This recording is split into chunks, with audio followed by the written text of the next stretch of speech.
मित्रों नमस्कार। दिव्य ज्योतिष के इस चैनल पर आप सभी ज्योतिष प्रेमी मित्रों का मैं हार्दिक स्वागत करता हूं। मित्रों, आज के वीडियो में हम बताएंगे और ये चर्चा करेंगे विवाह के कुछ शुभाशुभ योगों के बारे में।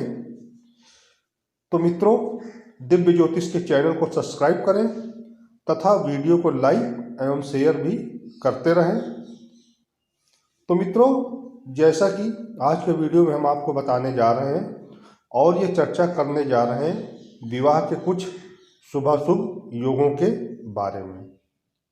मित्रों, यह तो हम सभी लोग जानते हैं कि विवाह का संबंध सीधे सीधे सप्तम भाव से है, क्योंकि सप्तम भाव हमारा जीवन साथी का भाव है।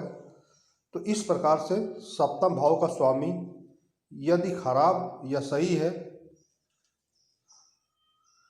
वह अपने भाव में बैठकर या किसी अन्य स्थान पर बैठकर अपने भाव को देख रहा है तो विवाह के योग बनते हैं।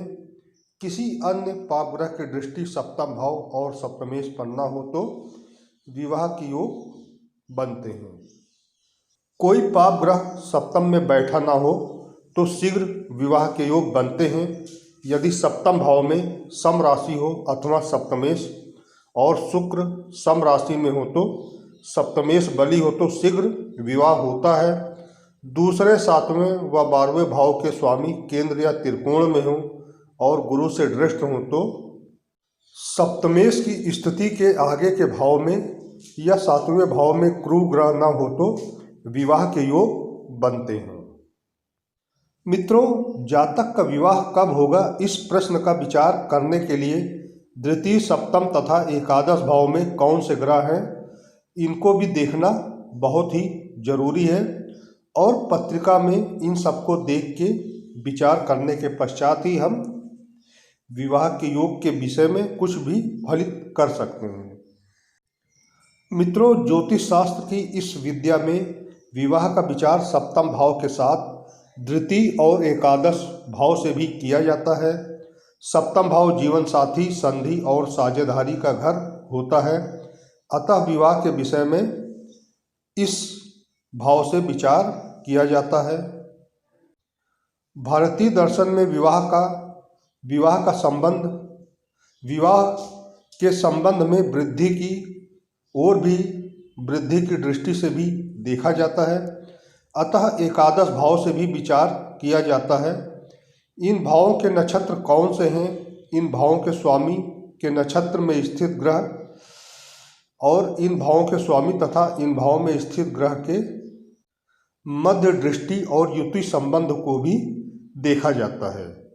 प्रश्न ज्योतिष में इन तथ्यों से विचार करते हुए सबसे अधिक नक्षत्रों को महत्व दिया जाता है। मित्रों, जब हमारे वहाँ विवाह की बात चलती है तब हम लोग जातक एवं जातिकाओं की कुंडलियाँ मिलाते हैं। उसमें योगिनी, अष्टकूट मिलान आदि हम लोग मिलाते हैं।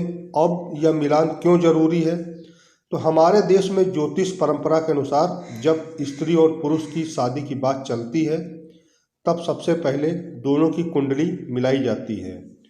कुंडली मिलाने से ज्ञात होता है कि वर और वधू की कुंडली में ग्रह, नक्षत्र एवं राशियों में किस तरह का संबंध बन रहा है।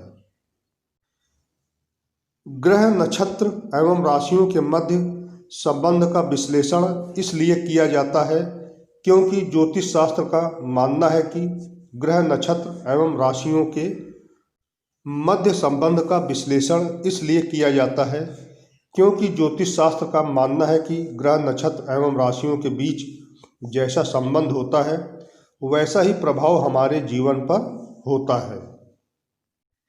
यानी इनके बीच मित्रतापूर्ण संबंध है तो आपके बीच भी प्रेमपूर्ण संबंध रहता है, और अगर इनमें दुश्मनी है तो आपके गृहस्थ जीवन में विवाद और कलह होता रहता है। मित्रों, आज जीवन यूं भी काफ़ी तनाव और संघर्षपूर्ण हो गया है। इस स्थिति में पारिवारिक जीवन में यूं ही बहुत से उतार चढ़ाव आते रहते हैं। इस स्थिति में अगर कुंडली मिलान किए बिना अथवा सही प्रकार से कुंडली मिलाए बगैर शादी की जाए तो हो सकता है कि ग्रह नक्षत्र एवं राशियां प्रतिकूल स्थिति पैदा करें और पारिवारिक जीवन कलह से भर जाए। इन स्थितियों में आज के समय में कुंडली मिलान के पश्चात ही शादी की जाए तो अधिक अच्छा माना जाता है। तो मित्रों, इस प्रकार से आज के वीडियो में हमने विवाह के कुछ शुभाशुभ योगों के बारे में बात की और आज